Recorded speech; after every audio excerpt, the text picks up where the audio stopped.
আজকে একটা রাস উৎসবে এসেছি, অনেক স্মৃতি। তো এখানে প্রত্যেক বছরই কম বেশি আসা হয়, আর খুব ছোটবেলা থেকে আসছি। তবে চলো কি কি আছে সেগুলো একটু দেখে নিই। নমস্কার, কেমন আছো সবাই? শিউলি বলকে সকলকে স্বাগত জানাই। আশা করছি সবাই খুব ভালো আছো, আর আমরাও খুব ভালো আছি। আজকে একটা নতুন ভিডিও নিয়ে তোমাদের সাথে চলে এসেছি। দেখো, সব থেকে মন কেড়েছে এইটা দেখে। কয়লার ট্রেনে রাধা কৃষ্ণ যাচ্ছে, দুই পাশে দারুণ একটা প্রকৃতি দৃশ্য। দেখো, নদী, চাষিরা চাষ করছে, বিভিন্ন রকমের সিনারি করা রয়েছে। আর উপরে দেখো, দেখতে পাচ্ছ একটা হেলিকপ্টার আর একটা উড়োজাহাজ। বেশ কিন্তু ভালো লাগছে। আর এইখানে এসে দেখছি অনেক বাচ্চারা শুধু না, বড় বড় যারা আছে তো তারাও এখানে এসে অনেকটা সময় কাটাচ্ছে, কারণ এটা দেখতে কিন্তু দারুণ ভালো লাগছে। আজকে মেলা দেখা বলেই আসিনি, আমরা একটা জায়গায় গেছিলাম, সেইখান থেকে ফেরার পথে ভাবলাম একটু এখান দিয়ে ঘুরে যাই। আগের দিন বাবু এসছিল, কিন্তু বাবু যেদিন এসছিল সেদিন না এটা দেখায়নি, মানে প্রথম দিন এসছিল তো সেট করে পারেনি। তাই ভাবলাম বাবুকে খুব মিস করছিলাম, এরই মধ্যে দু একদিনের মধ্যে বাবুকে নিয়ে একবার আসবো। আর এই যে দেখতে পাচ্ছ, এখানে বিভিন্ন ধরনের ঠাকুর।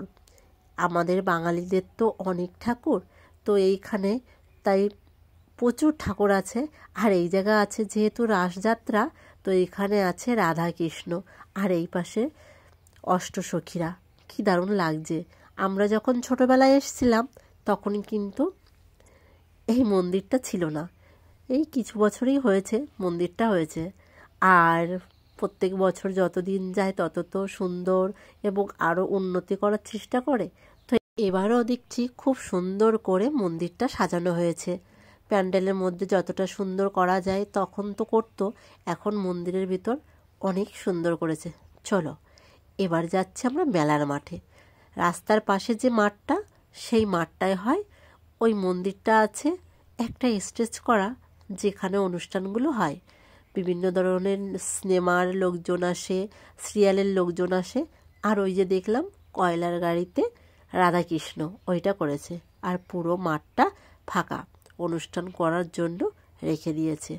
তারই নিচে এই যে মেলাটা বসছে, আমাদের বাড়ির থেকে জানো তো দেখা যায়। এই যে মেলায় এসছি, একটু পাপড়ি চাট খাবো না, সেটা কি করে হয়? মেলা মানেই পাপড়ি চাট, ঘুগনি, ফুচকা, আরও কত কি। তাই ভাবলাম প্রথমে পাপড়ি চাটটাই দিয়ে শুরু করলাম, কিন্তু একদমই খেতে ভালো না। যাই হোক, মেলার জিনিস তো, আর ওইভাবে বলাটাও ঠিক না।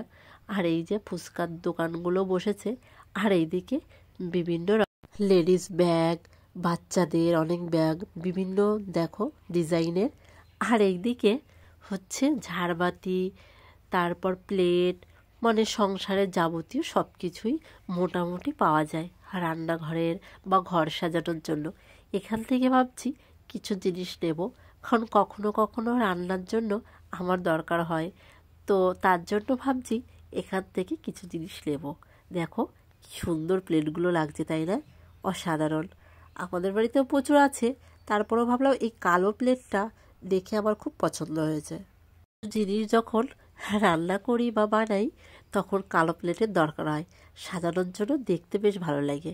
আর এই যে এই পাশে রয়েছে মেয়েদের যাবতীয় সাজাগোজার জিনিস। যাই হোক, চলো এবার একটু সামনের দিকে যাই। আমার ওখান থেকে কিছু প্লেট নেওয়া হয়ে গেছে। এই যে আর একটা দোকানে এসেছি, এখান থেকে বাবুর জন্য একটা ওই কি একটা ডিজিটাল চিলেট না কি একটা যেন আছে, ওকে কি বলে আমার এখন মনে নেই এই মুহূর্তে, তো সেটাই নেব। বেশ কিছুদিন ধরে বাবু খুব বায়না করছিল যে একটা সিলেট কিনে দাও। সিলেট মানে ওই যে কি, ওই যে ওইটা, তোমরা ওটাকে কি বলে একটু বলো, কারণ এই মুহূর্তে আমার সত্যি খুব মনে নেই, মানে ভুলে গেছি। আর এই যে দেখো বাচ্চাদের খেলনা। আর জানো তো কিছু খেলনা আছে যেগুলো ছোটোবেলার থেকেই শুনছি 50 টাকা দাও, সেইগুলো কিন্তু এখনও 50 টাকা। এই যে দেখো এই চিলেটগুলো কেনার জন্য বাবু একদম অস্থির। এত দোকান ঘুরেও দেখি ঠিক মতো হচ্ছে না, তো এখন অবশেষে বাবা বলছিল যে তাহলে এখান থেকে কি নেবে, যেহেতু মেলার জিনিস ভালো হবে না খারাপ হবে সেটা আমরা সত্যিই জানি না, তার জন্য বলছিল যে কি মেলার থেকে নিতে হবে না। তাই আমি বললাম এমন বেশি দামেরও জিনিস না, আর তেমন যে খুব একটা খারাপ সেটাও না, মেলার জিনিসও টুকটাক জিনিস ভালো হয়, তুমি নাও। তো সেইভাবে ওটা নিয়ে নিয়েছি। আর এই যে দেখো, এসেই আমি বললাম মোমো খাবো, তাই একটু মোমো খাচ্ছিলাম। কিন্তু সত্যি কথা বলতে মোমোটা ছিল দুর্দান্ত, আর খেয়ে কিন্তু ঝাল লেগে গেছে। তার জন্য আসলাম একটু আইসক্রিমের দোকানে, তাই ঝালটা যাতে কমে। আমাদের আইসক্রিম খাওয়া হয়ে গেছে, আর এবার আমরা আর বেশিক্ষণ থাকবো না। মেলাটা যাওয়ার আগে তোমাদের আরও একবার একটু দেখিয়ে দিই। এই যে চলো, আমাদের মেলাটা ঘোরা হয়ে গেছে, কারণ বেশিক্ষণ আমরা দাঁড়াইনি। তবে চলো এবার বাড়িতে যাওয়া যাক, কারণ একটা দরকারে এসেছিলাম, আর সেখান থেকে মেলা দিয়ে ঘুরে গেলাম। আর এরপরে বাবুর বাবা বলছে যে বাড়ি চলো, ঠান্ডার মধ্যে এমনিও আমার ঠান্ডা লেগে আছে আর মোটেই কমছে না, এই হচ্ছে ব্যাপার। তো ও আবার আসবে, সেই জন্য তাড়াতাড়ি করে চলে যাচ্ছি। আর তার উপরে বাবু তো বাড়িতে রয়েছে, ওর মামা বাড়িতে, তো যাওয়ার পথে ওকে আবার নিয়ে যাব। আর জানো তো, এই রাসের মেলা মানে আমার অনেক স্মৃতি আছে। মাঠের এই পাশে হচ্ছে এই রাস উৎসব হয়, আর ওই পাশে হলো আমাদের বাড়ি। মাঠের মধ্যে দিয়ে চলে আসতাম, বাবার সঙ্গে অনেকবার সাইকেলে এসেছি, কিন্তু মা আমরা সবাই যখন আসতাম তো হেঁটে আসতাম। গল্প করতে করতে বাড়ি চলে আসলাম। আর বাবু তো এইটা দেখে পুরো খোলার জন্য ব্যস্ত হয়ে পড়েছে, কারণ অনেক দিনের ইচ্ছা এবং শখ। তো ওই জন্য বারবার করে বলছিল যে আমি একটু দেখি। ওর বাবা ওকে শিখিয়ে দিচ্ছিল যে কিভাবে খুলতে হয়, কিভাবে চালাতে হয়। এটা আবার দেখছি অন অফ আছে। আর জানো তো, এই সিলেটটা দুটো কালার হয় লিখলে। অন্য অন্যগুলো দেখেছিলাম যে একটা কালার হয়, কিন্তু এটা আবার দেখছি দুটো কালার। বাবু আবার অন অফটা করে নিচ্ছে। আর দেখো, এখন আবার বলছে যে আমি কী করি, একটা ঘরই আঁকি। তো ও ঘরটা আঁকছে, আঁকার স্কুলে যায়, এত কিছু রেখে ওর একটা ঘর পছন্দ, তার জন্য একটা ঘর আঁকছে। যাই হোক, তবে চলো আজকের মতো আমি আসি। তবে দেখা হবে অন্য কোনো সময় অন্য কোনো ভিডিওতে।